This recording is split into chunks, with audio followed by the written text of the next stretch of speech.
Hello guys, आज question करेंगे average topic के। 11 व्यक्ति की औसत आयु 26 वर्ष है। एक व्यक्ति के चले जाने से औसत 6 माह कम हो जाती है, तो हमें बताना है जो व्यक्ति है उसकी आयु कितनी है जो गया है। ठीक है, देखो हमारे पास में दे रखा है 11 व्यक्तियों की औसत आयु कितनी है, 26 दे रखी है। कितनी दे रखी है, 26 दे रखी है। अब देखो एक व्यक्ति चला गया। अब देखो जो भी व्यक्ति अगर जाता है और उसकी वजह से अगर हमारे पास में औसत वर्ष घटती है, तो उसका मतलब क्या है, जो जाने वाला व्यक्ति था वो जो एवरेज है उससे ज़्यादा था। अब देखो कितनी वर्ष घटी है, 6 माह घटी है। हर किसी में से घटेगी तो मतलब 6 माह मतलब 0.5 हर किसी में से घटी है। और कितने लोग हैं, ये 11 लोग हैं। एक तो हमारे पास में चला गया तो कितने बचे, 10 लोग। तो 10 लोगों की हाफ घटी है, तो कितनी हो जाएगी, मल्टीप्लाई बाई 10 करेंगे तो ये आ जाएगी हमारे पास में 5 घट जाएगी। तो 5 घटी है तो मतलब उसकी एज क्या थी, 5 ज़्यादा थी, तभी हमारे पास में एवरेज से घटी है। तो 16 + 5 मतलब हो जाएगा 31। जो जानने वाला व्यक्ति है उसकी एवरेज कितनी होगी, 31 वर्ष आ जाएगा हमारा राइट आंसर। 15 व्यक्तियों की औसत आयु 1.6 वर्ष घट जाती है जब दो व्यक्ति जिसकी उम्र 70 वर्ष व 50 वर्ष है उनके बदले में 2 नए व्यक्ति आ जाते हैं, तो आने वाले व्यक्ति की औसत उम्र हमें बताने की क्या होगा। अब देखो 2 नए व्यक्ति आए हैं, इससे औसत उम्र हमें बताना कि फ़र्क क्या पड़ेगा अगर ये 2 व्यक्ति चले जाते हैं। तो देखो 15 व्यक्तियों की औसत आयु घट जाती है। ठीक है, जब 2 व्यक्ति आते हैं तो मतलब घट रही है, तो इसका मतलब क्या है, जो ये जानने वाले हैं ये ज़्यादा एज के हैं और जो आने वाले हैं वो कम एज वाले हैं। ठीक है, तो 50 प्लस में 70, ये दोनों कितने एज के गए हैं, 120 गए हैं। ठीक है, और हर किसी की 1.6 घटी है। और कितने लोग हैं, ये 15। तो 2 तो हमारे पास में चले गए, अब बचे कितने, 13 लोगों की 1.6 घटेगी, तो ये घट जाएगी हमारे पास में। लेकिन उसके बाद में 2 लोग और भी आए हैं, तो 13 से फिर से ये 15 हो गए, तो 15 की 1.6 घटेगी, तो ये हो जाएगा 24। मतलब कि जो आने वाले हैं वो 24 कम है जो 120 जो गए हैं उनसे। तो इसमें से 120 में से 24 माइनस कर देंगे, बच जाएंगे 96।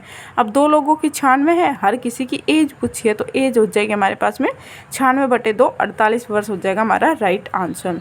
एक क्रिकेट टीम के 11 खिलाड़ियों की औसत आयु 23 वर्ष है। इस टीम के 3 समूहों में बांटा जाता है, मतलब इस टीम को 3 समूहों में बांटा जाता है, 3-3-3 के ऐसे। ठीक है, प्रत्येक समूह में 3 खिलाड़ी है और इन समूहों की औसत आयु 21 वर्ष, 24 और 26 वर्ष है। यदि कप्तान और उससे कम उम्र के खिलाड़ी को किसी भी समूह में शामिल नहीं किया जाता तो इन दोनों की उम्र का अंतर 8 वर्ष और कप्तान की आयु हमें बताने की कितना होगा। देखो 11 खिलाड़ी होते हैं क्रिकेट के अंदर और 11 की औसत एवरेज कितनी दे रखी है, 23 वर्ष दे रखी है। और हर किसी को 3-3 के ग्रुप में बांट दिया जाता है, तो पहले की उम्र कितनी हो जाती है, 21 वर्ष, दूसरे की 24 वर्ष, तीसरे ग्रुप की हो जाती है 26 वर्ष हो जाती है। ठीक है, तो इनका एवरेज से हम सम निकाल लेंगे, तो 21 × 63 आ जाएगा और 24 × 72 और 26 × 78 आ जाएगा। इन सब का सम कितना आएगा हमारे पास में, 213 आएगा। और हमारे पास में 11 लोगों का कितना दे रखा था, एवरेज 23 दे रखा था, तो इनका सम निकालेंगे तो 11 × 23 करेंगे तो ये आ जाएगा हमारे पास में 253 आ जाएगा। और 253 और 213 का डिफरेंस कितना आएगा हमारे पास में, 40। ठीक है, मतलब उन दोनों की एज कितने आ गए, उन दोनों का सम कितना आ गया, 40। x + y हमने मान लिया कप्तान की x है और उस छोटे वाले की जो टीममेट है उसकी y है, तो x + y कितना आ गया, 40। और x - y कितना दे रखा है, हम दोनों का डिफरेंस 8 दे रखा है। तो हमसे जो x है, जो a मान लो या x मान लो जो भी है, उसके बड़े वाले की एज पूछिए, तो दोनों जगह प्लस और माइनस का ही डिफरेंस है, दोनों जगह टर्म सेम। तो इन दोनों को सम करके अपॉन 2 कर देंगे, तो 48/2 करेंगे तो याद जाएगा हमारे पास में 24। और अगर उस टीममेट की पूछी होती तो इन दोनों को माइनस करके कर देते तो आ जाता 32/2 मतलब 16 आ जाता हमारा right answer. Next question, A B की औसत आयु 35 वर्ष है। यदि ए के बदले में सी आ जाता है तो औसत आयु 32 हो जाती है, और यदि बी के बदले में सी आ जाता है तो औसत आयु 38 हो जाती है। यदि डी और ई की औसत आयु ए बी सी की औसत आयु से आधी है तो इन पाँचों की औसत आयु हमें बतानी है। अब दे ए और बी की औसत आयु कितनी है, 35, तो इनका सम कितना होगा, 35 × लोग कितने 2 है, तो 35 × 2 70 हो जाएगा। बी और सी की कितनी है, 32 × 2 कितना हो जाएगा, 64, इनका सम हो जाएगा। ए और सी की कितनी हो जाएगी, 38 मल्टीप्लाई बाई 2 76 हो जाएगा, इनका सम हो जाएगा। इन तीनों का सम हमारे पास में कितना आ जाएगा, 210 आ जाएगा। अब देखो हर कोई कितनी बार आ रहा है, 2 बार आ रहा है, तो हमें इसे एक बार के अंदर कन्वर्ट करना है। तो a + b + c कितना आ जाएगा, 210/2 105 वर्ष आ जाएगा। अब हमारे पास में बोल रखा है d + e की औसत एज, तो इससे है तो हम इसे सम बना लेंगे, औसत दे रखा है, तो इज टू दे रखा है a b c के औसत के, ठीक है, अपॉन में 3। इसके औसत के ये है डबल है, तो इसका 1/2 कर देंगे तो इक्वल आ जाएगा दोनों का। अब यहाँ से हमने वैल्यू निकाली d और e की 35 वर्ष आ गई। अब इन पाँचों के औसत वर्ष पूछे तो इन पाँचों कितने हो जाएंगे, इन पाँचों का सम अपॉन में टोटल नंबर 5। तो a b c का सम कितना आया था 105 और d और e का कितना आ गया 35, तो इनको सम करेंगे तो आ जाएगा 140/5 इज इक्वल टू 28 वर्ष आ जाएगा, राइट आंसर। नेक्स्ट क्वेश्चन, 4 व्यक्ति ए बी सी डी की औसत उम्र कितनी दे रखी है, 40 वर्ष दे रखी है। एक नए व्यक्ति ई के आ जाने से पूरे समूह की औसत वर्ष 1 वर्ष बढ़ जाती है। अब देखो 1 वर्ष बढ़ी है तो मतलब क्या है कि वो आने वाला है, उसकी एज है वो औसत से ज़्यादा है, ठीक है, जाती है। यदि एक नया व्यक्ति एफ जो ए के बदले में आ जाता है तो इन 5 व्यक्तियों की औसत आयु 42 वर्ष हो जाती है। तो बी सी डी और एफ की औसत आयु हमें बतानी है। ए बी सी डी की औसत आयु 40 दे रखी थी, तो 4 से मल्टीप्लाई करेंगे तो इनका सम कितना आ जाएगा, 160 आ जाएगा। ए बी सी डी ई और आ गया तो 41 हो गई, 1 बढ़ गई थी तो 40 से कितनी हो गई, 1 बढ़ के 41 हो गई। अब कितने लोग हो गए, 5, तो 5 से मल्टीप्लाई कर देंगे, इनका सम कितना आ जाएगा 205। अब एक की जगह पे कौन आ गया, एफ आ गया, तो F B C D E की कितनी हो गई, 42 वर्ष हो गई औसत। अब कितने लोग हैं, 5 लोग हैं, 5 से मल्टीप्लाई करके इनका सम निकाल लिया, 210 आ गए। और यहाँ से हम ई की वैल्यू निकाल सकते हैं क्योंकि हमारे पास में यहाँ पे क्या दे रखा है, ई यहाँ पे भी है, डी यहाँ पे भी है, सी है और यहाँ पे बी है, और ये ए और एफ आ जाएगा। अब देखो यहाँ पे ए है, बी है, सी है और डी है, और ये क्या है, ई आ रखा है। तो जो भी इन दोनों का डिफरेंस होगा वो किसका मान होगा, ई का होगा, क्योंकि हमारे पास में यहाँ पे एक्स्ट्रा क्या है, एक ई ही है। तो ऊपर वाले टर्म में से नीचे वाले को माइनस करेंगे तो हमारे पास में ई की वैल्यू कितनी आ जाएगी, 45, और इसमें से हम 45 माइनस करेंगे तो हमारे पास में किसकी वैल्यू बचेगी, B F B C D की बचेगी। और हमसे इसी की वैल्यू पूछी थी, तो इनका हमारे पास में कितना आ गया 165, और इनका औसत पूछा है तो अपन 4 कर देंगे, आ जाएगा 41.25 आ जाएगा हमारा राइट आंसर। सोमवार मंगल बुध का औसत तापमान 33 है। मंगलवार बुध बृहस्पति का औसत तापमान 36 डिग्री सेल्सियस है। यदि बृहस्पतिवार का तापमान 30 डिग्री हो तो सोमवार का तापमान हमें बताना है कि क्या होगा।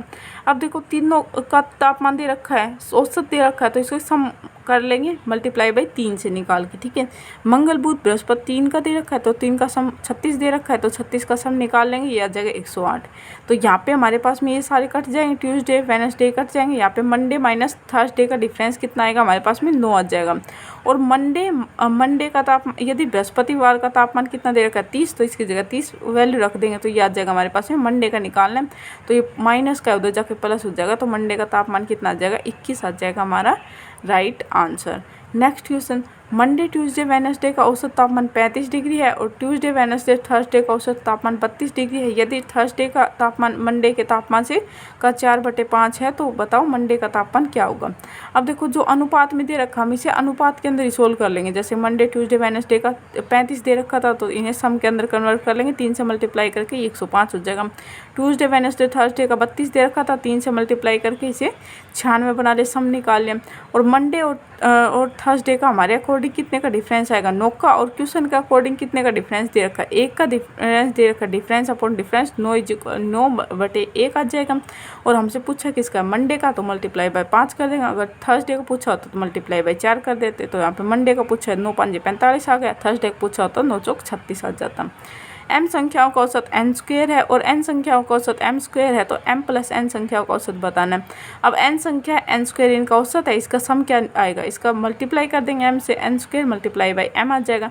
n संख्याओं का औसत m² है तो इनका सम कितना आएगा, m² मल्टीप्लाई बाई n आ जाएगा। तो m + n का हमारे पास में औसत कितना आएगा, तो इन दोनों का सम अपॉन में टोटल नंबर कितने, m + n, तो ये आ जाएगा हमारे पास में, ये कट कुटा के mn आ जाएगा हमारा right answer. A B C का औसत m है और A B plus B C plus C A equal to 0 है तो A square plus B square plus C square का औसत हमें बताना है। अब देखो ये हमारे पास में डायरेक्ट फॉर्मूला होता है, ए स्क्वायर ए प्लस बी प्लस सी का होल स्क्वायर इजिकल टू होता है हमारे पास में A square plus B square plus C square plus में 2 A B plus B C plus में सी ए, ये होता है। ठीक है, अब देखो ये हमारे पास में पूरा 0 दे रखा है तो ये वाली टर्म इस वाली टर्म के इक्वल आ जाएगा। ठीक है, तो यही हमसे पूछा गया था। और ये ए बी सी हमारे पास में दे रखा है कितना, एम के इक्वल दे रखा है। ठीक है, इनका औसत दे रखा है तो हम सम निकाल लेंगे अपॉन 3 करके, इस 3 को मल्टीप्लाई कर देंगे तो आ जाएगा 3m के इक्वल आ जाएगा। अब देखो 3m का स्क्वायर करेंगे तो 9m हो जाएगा और A square plus B square plus C square, तो यहाँ पे हमारे पास में इनका सम औसत निकालना है तो औसत बटे मतलब इन तीनों का औसत निकालना था। ए बी सी कितनी टर्म है 3, तो अपॉन 3 कर देंगे तो ये हमारे पास में कितना आ जाएगा A square plus B square plus C square आ जाएगा 3m स्क्वायर, ये कैंसिल हो जाएगा 3 3 9। ठीक है, कुल R लड़कों की औसत उम्र A है, इनमें से S लड़कों की उम्र B है, तो शेष बच्चों की उम्र क्या होगी ये बताना है। अब R लड़कों की A है, उनका सम कितना होगा RA, और S लड़कों कितने B है, उनका सम कितना होगा SB। और R जो हमारे पास में शेष बच गए तो R में से S तो हो चुके, कितने बच गए R माइनस S, तो उनका औसत कितना होगा, तो इसमें से इसको माइनस कर देंगे RA माइनस SB, तो उनका औसत पूछा है तो upon total boys RA minus SB, ये इनका सम हो गया अपॉन टोटल नंबर कितने आएंगे R माइनस S आ जाएगा हमारा राइट आंसर। एक निश्चित सप्ताह में ताजमहल देखने वालों की औसत संख्या 40 है, यदि छुट्टी के दिन को हटा दिया जाए तो औसत 16 बढ़ जाता है, तो सप्ताह में कितने दिन छुट्टी थी ये बताना है। अब देखो 40 है औसत हमारे पास में, तो इसका सम कितना आएगा 40 मल्टीप्लाई बाई 7 कर देंगे 220 आ जाएगा। अब देखो इसमें से हमारे पास में टोटल वीक्स जो हमारे पास में वॉचिंग थे वो कितने आएंगे हमारे पास में 7 माइनस x हो जाएंगे, अगर हमारे पास में क्या है, अगर छुट्टी को हटा देंगे तो ये कितना हो जाएगा 7 माइनस x हो जाएंगे, तो इनका औसत है वो 16 बढ़ जाता है। तो पहले 40 था तो 16 बढ़ के कितना हो जाता है 56 हो जाता है, तो 280 इज इक्वल टू हो जाएगा 7 माइनस x इंटू 56 के हो जाएगा। तो x की वैल्यू कितनी आ जाएगी 2, मतलब कितने दिन की छुट्टी थी 2 दिन की छुट्टी होगी, हमारा राइट आंसर आ जाएगा। 6 लोग एक होटल में खाना खाने के लिए जाते हैं, 5 दोस्तों ने प्रत्येक ने अपने खाने पर 32 रुपये खर्च किए, छठे व्यक्ति ने औसत से 80 रुपये अधिक खर्च किए, तो बताओ सभी ने कुल कितने रुपए का खर्च किया।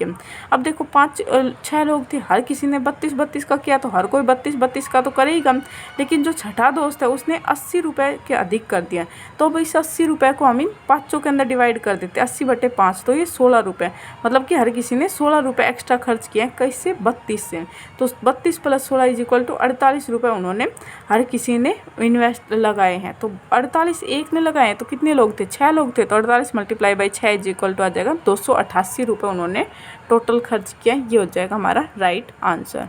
Okay, thank you.